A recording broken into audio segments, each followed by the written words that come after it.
Hello everyone, my name is PJ and this is my friend Tyler and welcome back to the Insane Trilogy, Part 5, with fixed controls, 99 lives, and a platinum relic on the entire first island. Yes.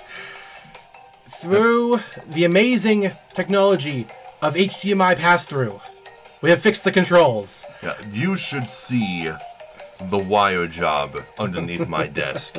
There's cords coming out of the PS4. There's the power cord. There's the HDMI cord that goes into the HDMI splitter that de-encrypts the signal. And I think that needs to be plugged in. Yes, it does. It has its own power. Yeah, that has its own power cord. And then it comes out of that and goes into the Elgato capture device, which from there, there's two more cords. One goes into the USB 3.0, which lets me record it, and the other goes into my TV right here, which is what we're looking at. And if we were using headsets, there'd be another cord. We had to plug into the Elgato too. So, honestly, this entire thing is a mess, but it's necessary. Yes, so all the problems that we were having in the native fortress before are gone. All the struggles that we had, look at me, I got the platinum relic here. And what's more is that I got this platinum relic after about an hour of trying to get it. Then I looked up somebody else's video. It should be like the first video that comes up if you search Native Fortress Platinum. And he sucked. He didn't even know how to spin the spinning platforms while going up at the same time. Yeah, which we can do now, by the way. Yeah, I can do it just fine. In fact, I'll do a quick run to this place just to see what kind of time I get. We'll show you the improvements that have been made. Yes, all the struggles in the very previous episode are gone. Which, I mean, I'm so glad. I'm so glad that for once in my friggin' life, I was right about something. Seriously, what an amazing moment for me. Well, leave it to you to know the difference, like the most minute differences in quality. Yes. Okay, here we go. Okay. There's an odd problem at the very beginning, where sometimes an invisible wall will seem to appear between the time trial clock and the first crate. Also, that first jump, where I got the mask, very important. You want to spin when you get up there. And the two turtles, you need to make sure you're in the center lane in order to kill them both in one spin. But you can already see a difference here, where it's just like, it's effortless! It's completely effortless! And, It's amazing. I love it. These jumps are doable now, and you're gonna see the tribal men. Like the tribal men we had such a problem with are gonna be like, jump over there. Just hop up there. Yeah. We don't miss those anymore. Look at that. That's how it's supposed to go every time. Well, I have had a lot of practice, and I did all this just last night. Not all the platinum relics, but the platinum relic for this stage just last night. Bounce on that to get up higher. No, it's good though that we're redoing this, because this was a complete shit show. It was a train. Oh, well, okay, that was all right. That's fine, but you saw how much better it is. Yes. And you can see my time.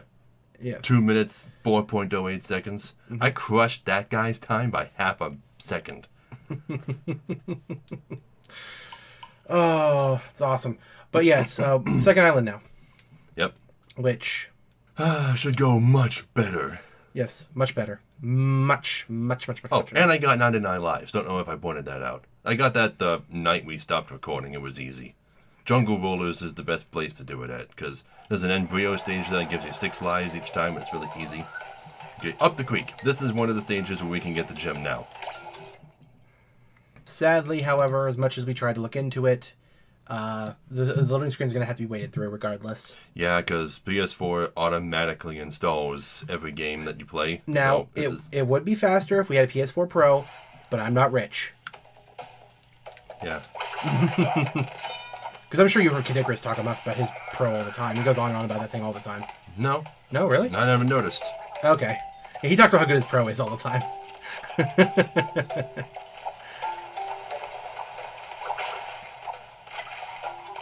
I still feel like I'm doing the time trial.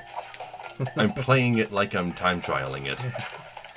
But yeah, these plants will be doable, and like, oh, I'm so relieved. Because, you know, honestly, I get so worried whenever I try and bring up changes that need to happen with the show and stuff, because I get so, I don't know, what's the word I'm trying to think of here? I don't know. OCD? OCD a bit, yeah. Like, because I know the things I do to make my show work versus yours, you know, it works for me, but I'm always afraid to bring up new stuff to new people. Like, not new people, but to you. You don't want to tell other people that they're doing it wrong. Yeah, exactly. Right. I don't like to do that. Because that makes you look like an asshole. I don't want to be an asshole. I want to be a good guy.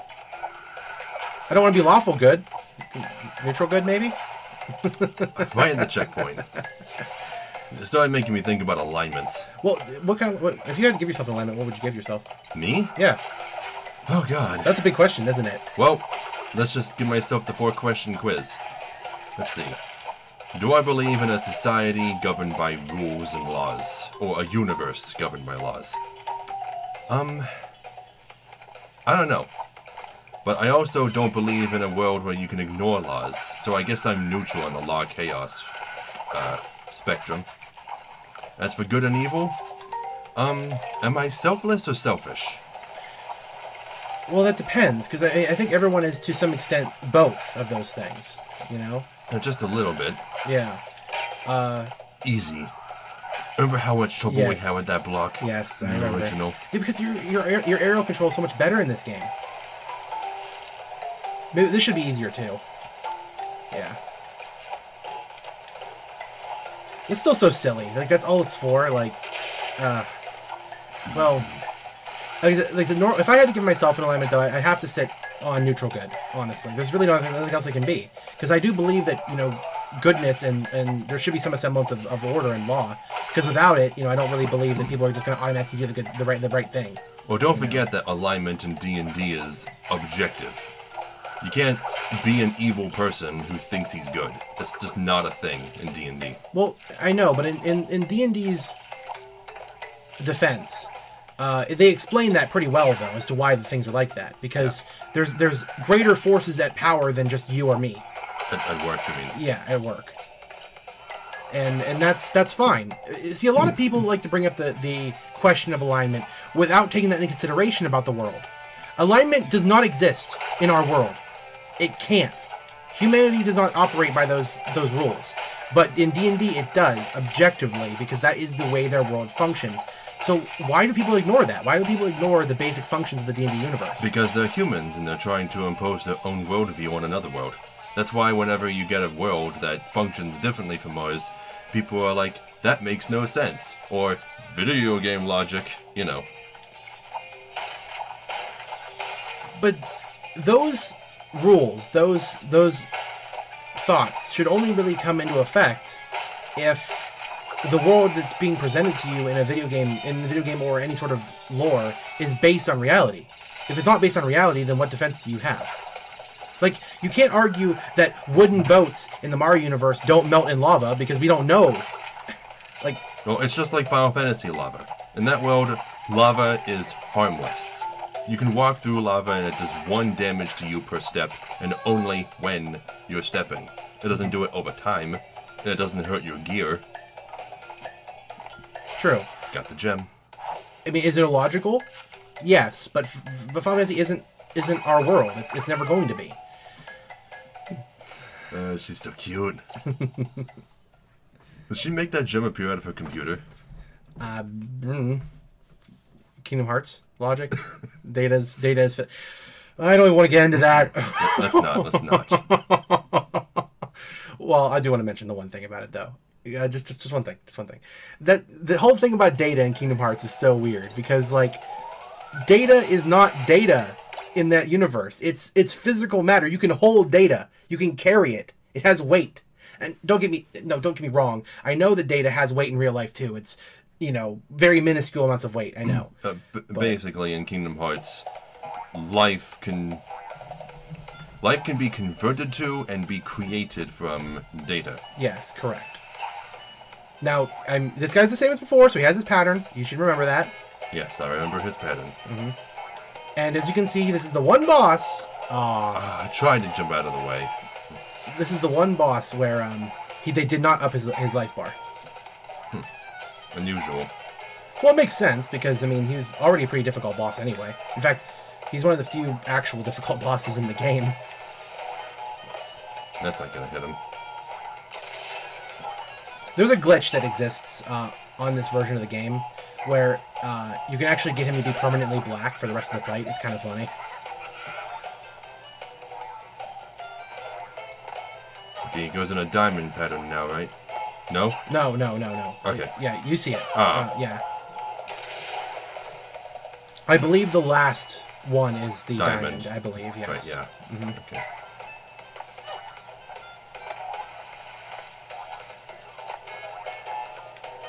Also, it seems like they made the big TNT a little bigger than it was in the original game.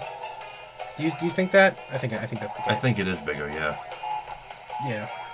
Just so it's easier to land on. Mm-hmm. Okay, you're pissing me off, Ripperoo. Oh, Really? Wow. Well, again, this is fine because again, this is the only real hard boss in this game, except for maybe the final boss. I mean, it might be difficult for some people. Did they give Cortex more health? He has 6 healths, yeah, instead of 4. I think he had in the first game. I think it was 3 actually. Was it 3? Okay. Yeah, he has more health as far as I know. So the one who needed more health the most was probably Koala Kong. He probably needed the most increase. Well, that and Papu Papu, because... Yeah. Yeah, it's Papu Papu. Okay, now you start going in a diamond pattern. Yes. So just get over here in the corner.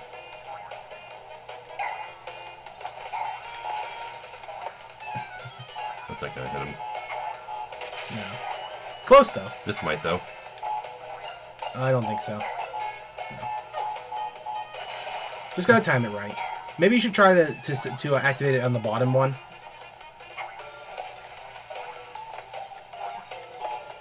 Yeah. Because he basically has to be like almost a full rotation away for it to actually work. Then let's try this one. No. No. And this one again.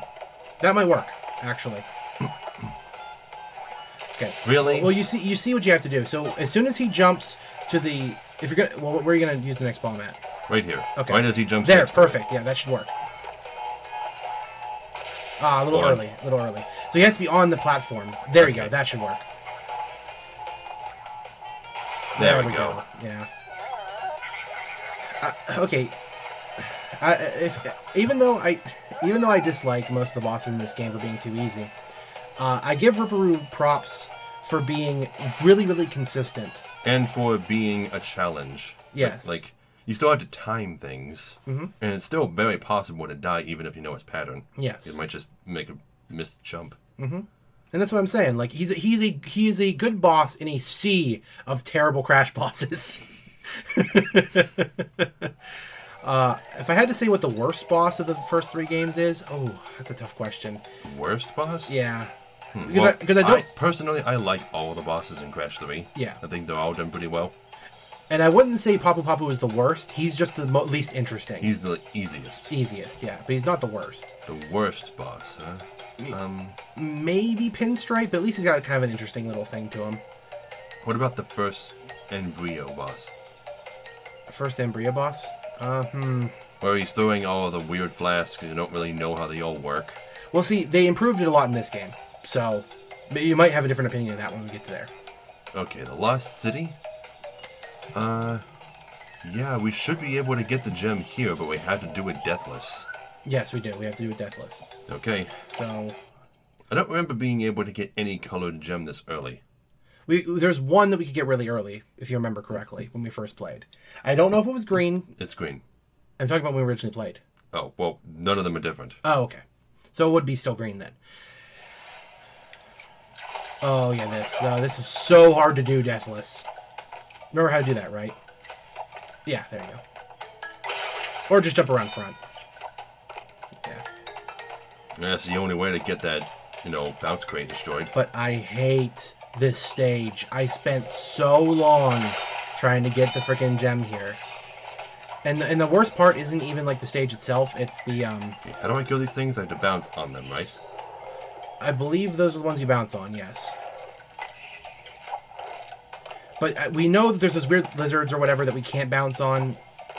Let's not... No.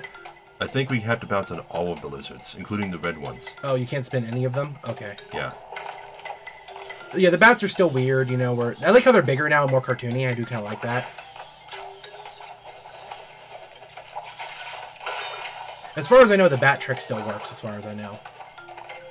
Bat trick? Yeah, the one where you can get, like, infinite lives off of the bats or whatever. It just works a lot slower than the B's do in Crash 2. Yeah, and you heard that noise this time, Yep, right? yep, I heard it. They actually made it audible in this version. Which is good, which is good. The given... oh, you needed that. Yeah, because you can't go to the boxes now. Yeah. So... See, I don't know if you have to exit the stage, though, to be considered deathless or not. I don't know. No, I know this yeah, because you're at a checkpoint, so you have to quit the stage. Oh, yeah. Yeah. And there's no restart option unless you're doing a time trial. Yep, right. So you have to sit through... This is why it's a bit obnoxious. So, sorry. It's fine. They've watched us do all of these before. Yeah, I know. But again, given that we've already done all this before and the controls are actually working now, we should be able to do this in a pretty reasonable amount of time. Yeah. Should be able to. Hard part's going to be Slippery Climb. Does that one have a colored gem? Yes, it does. Oh. We have to do that deathless. That took me 4 or so hours of grinding. Well, we did it before. We did, but it's just going to take a lot of grinding, is all it is. At least, as far as I'm aware, there's not really any real hidden crates in this stage, beyond the ones that we already know about, like the hidden Tana behind like the edge or whatever. That's a fine. At least I'm completely over calling her Tanya now. At least I got her name completely memorized now, which is good. Coco and Tana.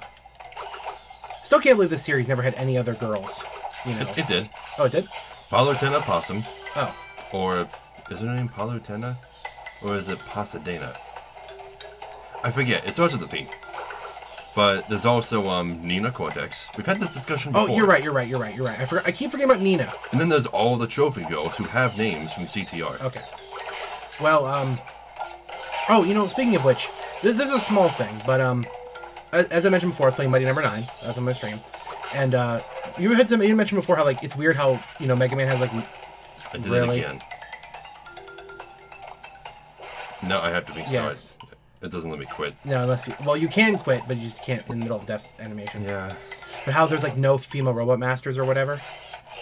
There's a few. There's like one per franchise, something like that. Well, I know about Splash Woman. Everyone knows about Splash Woman. Yes, but I'm saying that at least in Mighty Number 9, there's 3. Oh, really? That's pretty cool. There's 3, and I'm like, wow. Why is that the one that gets you like more female robot masters? Like, I don't know. Maybe, well, that's the one that was made by the original creator of Mega Man, right? Well, that's debatable, but yeah, basically. Oh, well, maybe they just wanted to differentiate themselves from... Yeah, 100%, yeah, I agree. Because KJ Inafune, I believe that's his name, KJ Inafune, I might be wrong about that. He was more the marketing director for Mega Man. He kind of like said that he was the original creator, but he wasn't really. Oh, maybe he meant... maybe he was one of the original creators and decided to abuse that knowledge. Yeah, a little bit, yeah. I mean, that title. Because I'll say, KG Inafune, he may have botched the whole Mighty Number 9 thing, but, whatever, dude. It's over. You're not forgiven, but I'm over it. It's the same way that I'm kind of over Peter Molyneux at this point. I'm not over Peter Molyneux. I still hate him. Okay. What? What's up? Oh, anyway. Yeah. What was I just talking about? Oh, I'm sorry. Because Mighty Number 9 doesn't use the trope of calling all the robot masters X-Man, does it? No, they all have their own names. Okay, that's probably why. Yeah. Because I think one of the reasons that Mega Man doesn't have many female robot masters is just because of the trope of naming them all X-Man. Yeah. I mean, but Splash Woman sounds just fine. It does. I mean, why can't we have, like, Beauty Woman and, like... No, that's too... That's a stereotype, come on. So, stereotypes are effective sometimes. For establishing character. You know it is. I know, but... The only female robot master we have so far is a mermaid, and it's the only reason she's female. Why not something like... Well, no, we can't use rock. About Moss Woman. Moss Woman, something like that. Well, you can have, like, so you can have whatever you want. Just give it a woman at the end. Like, what's the problem, I mean, you'd think that, like... If you think if somebody was going to make robots, right? You'd think they would make more female robots. You'd think they... They probably would, especially if the designers were... Well, actually, it doesn't matter which of the designers are. No. Because a female designer will want to make a female robot. Yeah. And a male designer will want to make a female robot just because they're, you know, a guy. Yeah. See what I mean? That's a stereotype, but it's effective. I was able to kill that one by knocking a bat into it. Yeah, see what I mean? You just get infinite fruits this way and just get infinite lives. Wow. Yeah. That is way faster. Yeah. Maybe. Okay, you I have to bounce on. There we go. Handled that perfectly. You're going really well at this, so you should be able to get... But all I had to do was remember to jump to the embryo token. Yeah. What time are we at? 21? Okay. Yeah, we're so good.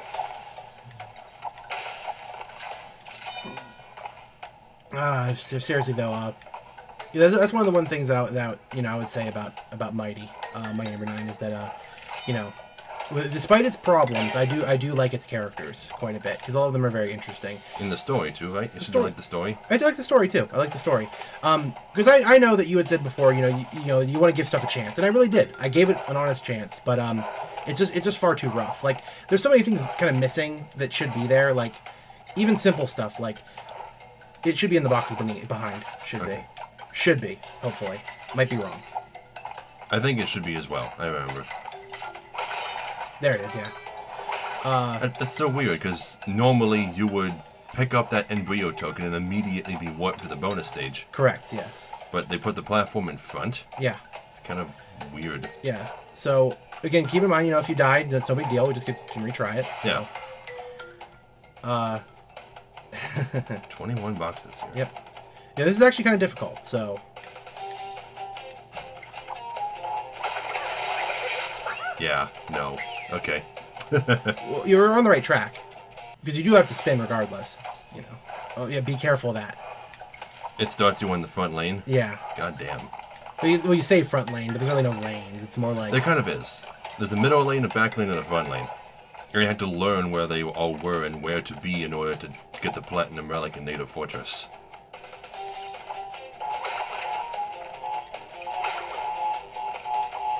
Almost. I jumped over the TNT crate instead of on top of it. Just because TNT crates have a weird bounce mechanic. The first time you land on them, Yeah, you can do that. That's what I always did.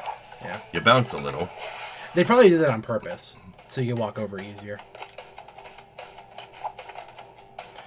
Yeah, the main problem here is like I would occasionally just fall over, like, into the bottom and just lose my progress. Why is there no loading screens between these things though? There are. There's one at the very beginning, just not one to come back. Oh, okay. Okay. Well, that one's so quick though, you don't even notice it because it's just like a second. There you go. 3 lives, okay. Okay. Yeah, it's pretty tough.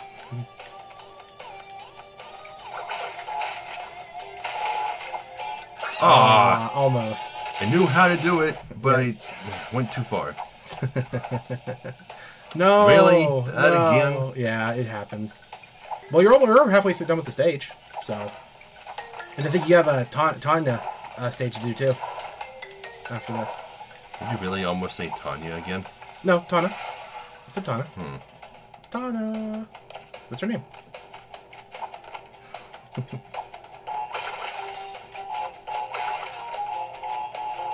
There we go. Good. Much better that time. Yes, much better. Yeah, so you got this now. If you just spin into the 2 and you jump over. Well, whatever. You're close enough.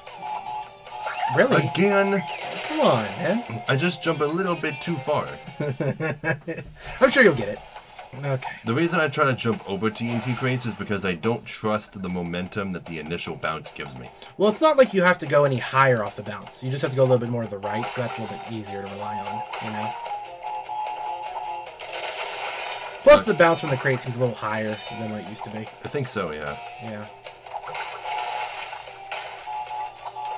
Yeah, you're good. See? There. Perfect. So that gives you an extra 21 crates and 6 lives, which you don't need because you have 99. Yeah. And it doesn't overflow like in the original. Nope, I they fixed tested it. Mm-hmm. Okay, these again. And they don't make these obvious this time around, huh? No.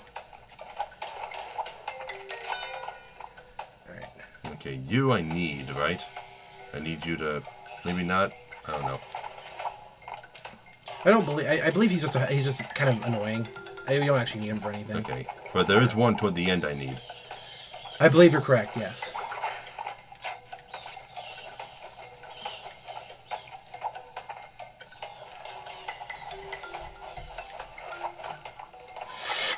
Oh, that was close.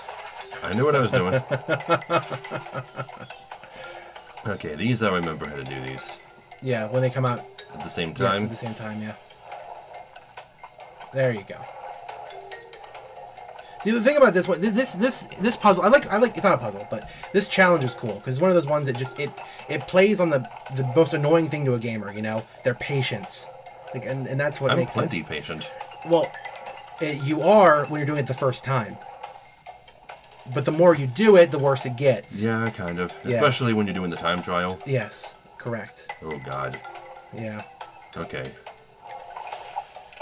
You I need. I definitely need you. Yeah. Okay, so... There you go. Perfect. Mm-hmm. That's the one you needed, yep. Because I would always, like, choke around this point and end up screwing myself over. I still want to know what's up with the bats. Like, why is there, like, 2 bats, but killing one doesn't do anything? It doesn't reduce the number of bats coming down or anything. I guess this is meant to warn you that there's bats, right? I guess so. Yeah. So why can you kill them at all? Yeah, it doesn't make any sense. Okay, this part, I hate this part. Because I have to bounce on top of that lizard to kill it. But doing so might propel me into the air and make me get hit by the bats. Here's the thing. From one of my repetition of the stage, you don't actually have to. You can actually just jump down to the far right or far left and just get to the side of him, and you don't have to kill him. But that's kind of a risk, though, because they'll just walk into you. You know? Yeah. So you'd have to be quick about it. So you're probably better off killing him. Yeah, I'm going to kill him and then just stand still. Mm-hmm. Next bat wave. Yeah. Here we go. Now, hold on. Wait. Now, see, this is cool. This is cool. I know this for sure. I know. This is the same in the original, right? You can just stand on the far right edge. Yes, you can start on the far right edge, yes. Yeah, and he won't walk over to you. It's so nice that they made that a thing. It's so nice. Like, that's such a small thing that you would not notice, but it's so helpful to the player. You probably should just spin it. Oh, you couldn't have. Yeah, you couldn't have. Sorry. Okay, there we go. There's the... Last Tana stage, and this effectively makes it a checkpoint. Well, not really. Because if you die, you don't come back to these. Oh, right. Yeah. Right. And if I die, I have to start the level over again anyway to get the green gem. Right. Correct, yes. But not in the bonus stages, right? Bonus stages, you can die as many times as you want. Doesn't make a difference. Okay. Yeah. I know that for sure. I tested it.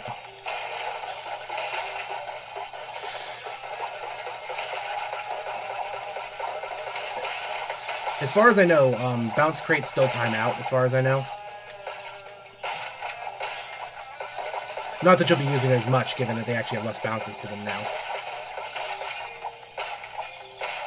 There we go. How about that? Perfection. That was nice. And you might just have to do it again. Let's hope that you can... I don't think I could do that again. Well, I did it like hundreds of times, so you could. Wow. Okay. There's only 3 boxes left. Yeah, almost at the end of the episode. Okay. Those are easy. Yeah, I know. They're a lot easier than they look.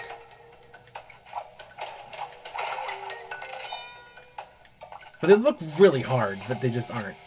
Okay. You, I think I need, right? To bounce on? I don't know. But you know he won't bounce to the right. He's going to bounce to the left when we go over there, yeah. Okay. Then I'm just going to wait for him to come back. Yeah, that's what I do. Yeah, just wait for him to come back.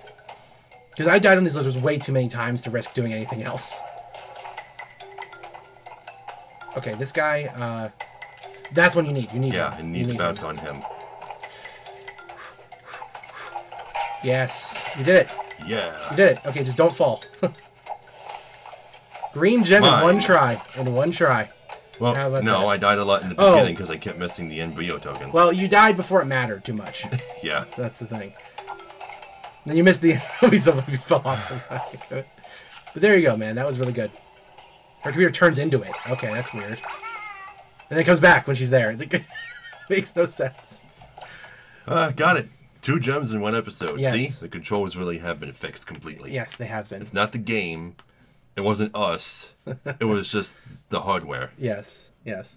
But I'm so happy. Yes. We might actually finish this game in like a much shorter time, actually. We might actually finish this really quick. Well, I expected it to go faster since we've beaten all 3 games before. And since they made it so you don't have to do most runs deathless to get the gems. But yeah. Nope, that's all for this one. Yes. Thank you all so very much for watching. Be sure to like, comment, and subscribe because we really appreciate it. If you want to support us on Patreon, there will be an end card at the end of the video and a link in the description below alongside links to our social media and Tyler's Twitch account. I hope to see you there. So, I'll see you all in the next video. Bye, guys.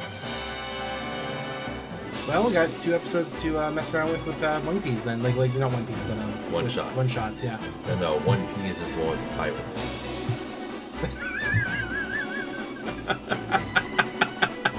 What? That was really funny.